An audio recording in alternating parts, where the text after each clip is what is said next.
అధ్యక్ష భట్టి గారు సార్ అధ్యక్ష గౌరవ సభ్యులు బల్లారాజేశ్వర రెడ్డి గారు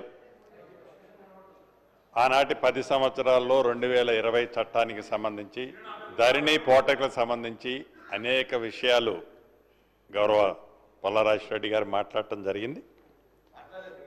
సో ఇవన్నిటికీ లాస్ట్లో ఆన్సర్ చెప్తాను తప్పకుండా. గౌరవ డిప్యూటీ చీఫ్ మినిస్టర్ గారు చాలా స్పష్టంగా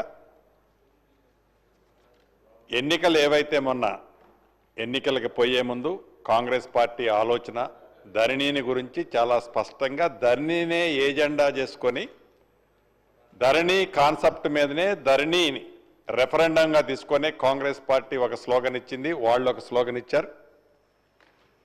ఫైనల్ కంక్లూజన్ తెలంగాణ ప్రజలు ధరణి బాగుందా బాగలేదా అనే నిర్ణయాన్ని సార్వత్రిక ఎన్నికల్లో ప్రజల తీర్పు స్పష్టంగా చూశాం. గతంలో 2020 చట్టం ఏ రకంగా చేశారు, ఎంత ఆతృతగా చేశారు, ఆ చేసిన దాంట్లో ఇటున్న సభ్యులే ఇబ్బంది పడలేదు, ఇటున్న సభ్యులు కూడా కోకొల్లల మంది ఇవాళ శాసనసభ్యులుగా, ఎమ్మెల్సీలుగా, పార్లమెంటు సభ్యులుగా, గతంలో మంత్రులకు చేసిన అనేక మంది వారి భూములకు సంబంధించిన ధరణి వల్ల నిన్న మొన్న నా పక్కన వచ్చి కూర్చొని డిస్కషన్ చేసేవన్నీ కూడా వారి వ్యక్తిగతంగా సంబంధించిన భూములు ధరణిలో మిస్ అయినాయనే వచ్చి అడుగుతున్న సందర్భం స్పష్టంగా చూశాం. నేను తమరి ద్వారా గౌరవ సభ్యులకు ఒక్కటే చెబుతున్నాను, ఎస్ కాంగ్రెస్ పార్టీ సైంటిఫిక్గా ప్రజల కోరిక మేరకు భూభారత కాన్సెప్ట్తోనే రాబోయే మళ్లీ సార్వత్రిక ఎన్నికల్లో భూభారత కాన్సెప్ట్తోనే మేము పోతున్నాం.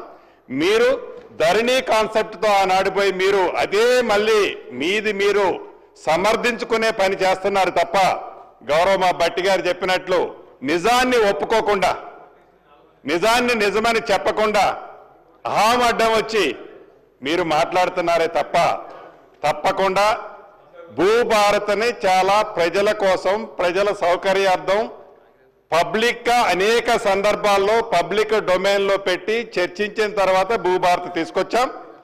మీరిచ్చే సూచనలు సలహాలు తప్పకుండా మంచివైతే సేకరిస్తాం. మళ్ళీ ఎన్నికల్లో ఈ భూములకు సంబంధించి భూమి ఆసాములకు ఇచ్చే భద్రతకు సంబంధించి భూభారత్ని ఈ మా ప్రభుత్వం ఇదే రెఫరెండంగా మళ్ళీ ఎన్నికలు పోతాం. తప్పకుండా ప్రజలు ఎవరిని ఆశీర్వదిస్తారో చూద్దాం. అధ్యక్ష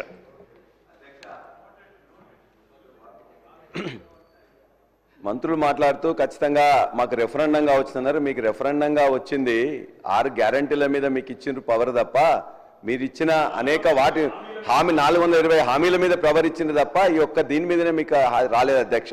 మేము కూడా ఖచ్చితంగా చెప్తున్నాం, మేము కూడా మీరు ఏదైతే ఇవాళ భూభారతి పెట్టి భూహారతి చేయబోతున్నారో ఆ భూహారతి మీదనే ఖచ్చితంగా మీరు అనుకున్నట్లయితే ప్రజల ముందుకు మేము వెళ్తాం, మీరు వెళ్తాం. ఖచ్చితంగా ఆ రోజు మళ్ళీ ఏం రెఫరెండం వస్తున్నామో చూద్దాం. వారు చెప్పారు భూస్వాములు జాగీర్దారులు చాలా మంది ఉన్నారని చెప్పేసి. మరి మీ యొక్క ఈ చట్టంలోనే ఈ యొక్క తెలంగాణ సోషియో ఎకనామిక్ అవుట్బుక్ బుక్లోనే మీరు ఇచ్చారు ఏమని, ఈ రాష్ట్రంలో 25 ఎకరాల కంటే ఎక్కువ ఉన్న వాళ్ళు ఓన్లీ 9,000 మంది ఉన్నారు మాత్రమే అని మీరు లిస్ట్ ఇచ్చారు. మరి ఎక్కడ భూస్వాములు ఉన్నారు? 52 ఎకరాల పివి నరసింహరావు గారు తెచ్చిన సీలింగ్ యాక్ట్ ప్రకారం 54 ఎకరాల కంటే ఎవరికి ఎక్కువ ఉండకూడదు. ప్రతిరోజున 100 ఎకరాలు 200 ఎకరాలు 400 ఎకరాలు ఉన్నదని చెప్పేసి మాట్లాడుతుంటారు. అవగాహన ఉండి మాట్లాడుతున్నా లేదా అని చెప్పి తెలియదు ఇది. అదేవిధంగా ఇవాళ అనుభవదారు కాలంలో కూడా మేము చెప్తున్నాం, ఖచ్చితంగా మరలా ఇవాళ అనుభవదారు కాలం పెట్టి వాళ్ళ పేర్లు రికార్డ్ చేయడం అంటే మళ్ళా కౌలుదారుల పేర్ల మీద వివాదాలు సృష్టించడం తప్ప మరొకటి కాదు.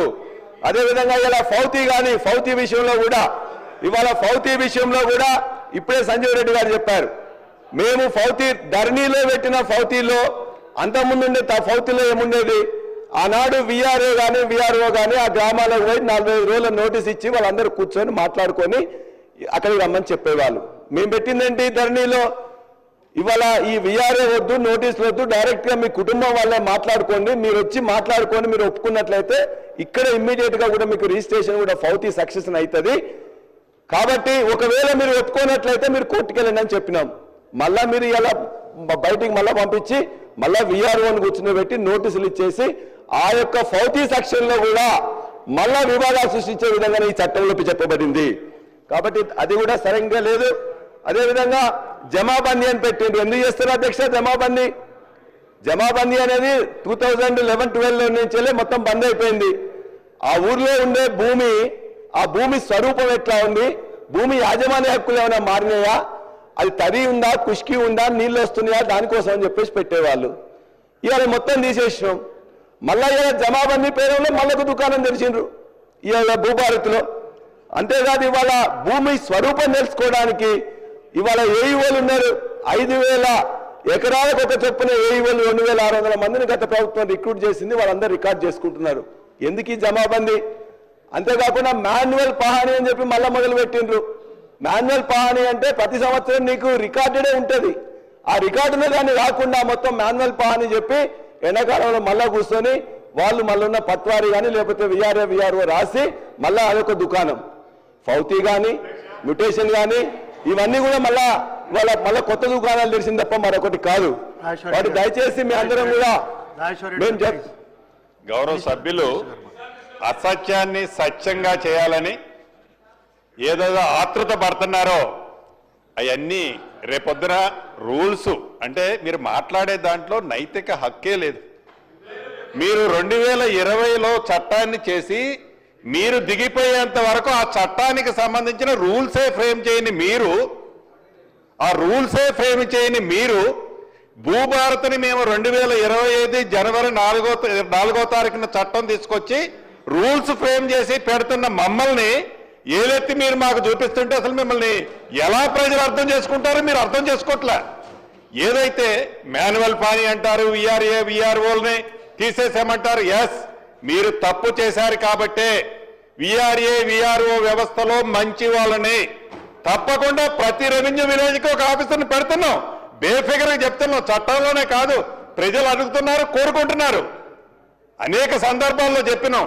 ఏదో నట మాన్యువల్ ఫారీ అట, మళ్ళీ ఏదో ఓపెన్ చేస్తున్నట, మ్యుటేషన్ అట అంటే కట్టుకథలు మళ్ళీ చెప్పి ఆ కట్టుకథల్ని పదే చెప్పి ఇది నిజమని ఒప్పించడానికి గౌరవ సభ్యులు ఏదైతే తాపత్రయపడుతున్నారో అది వారి విజ్ఞతకే వదిలేస్తున్నారు అధ్యక్ష.